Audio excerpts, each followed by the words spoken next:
श्री स्वामी समर्थ. जय जय स्वामी समर्थ. नमस्कार मंडळी, स्वामी महाराजांच्या चॅनलवरती तुम्हा सर्वांचं अगदी मनापासून स्वागत करते. चला तर मग व्हिडिओला सुरुवात करूया. गणेश चतुर्थी कधी आहे जाणून घ्या. तिथी, शुभमुहूर्त आणि पूजेबाबत सविस्तर माहिती. तर मंडळी, पंचांगानुसार भाद्रपद महिन्याच्या शुक्ल पक्षाच्या चतुर्थी तिथीला गणेश चतुर्थी साजरा केली जाते. शुभमुहूर्तासह संपूर्ण उत्सवाची सर्व माहिती आपण जाणून घेऊया. लाडक्या गणपती बाप्पाचे आगमन अवघे काही तासांवर येऊन ठेपले आहे. बाप्पाच्या स्वागतासाठी भाविक जय्यत तयारीमध्ये व्यस्त आहेत. देशभरात हा सण उत्सवात साजरा केला जातो. गणपती बाप्पाची पूजा केल्यास जीवनातील सर्व संकटे दूर होतात आणि सुखाचा वर्षाव होतो असे म्हणतात, कारण बाप्पा दुःखहर्ता आहे. गणेशोत्सवात कधीपासून सुरुवात होत आहे, गणेश चतुर्थी कधी आहे जाणून घेऊया सविस्तर माहिती. तर मंडळी, जाणून घेऊया गणेश चतुर्थीची तिथी.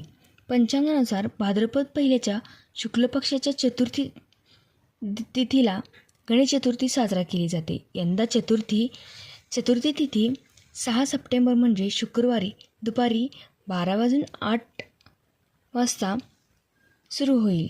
ते दुसऱ्या दिवशी म्हणजे 7 सप्टेंबरला तिथी समाप्त होईल. उद्या तिथीनुसार 7 सप्टेंबरला गणेश चतुर्थीचे व्रत करणे शुभ ठरेल. 7 सप्टेंबर रोजी म्हणजे सकाळी 11 वाजल्यापासून ते दुपारी 1:30 वाजेपर्यंत गणेश चतुर्थीचा शुभ मुहूर्त आहे. या मुहूर्तादरम्यान पूजा करणे फलदायी ठरेल. गणेश चतुर्थीची पूजा.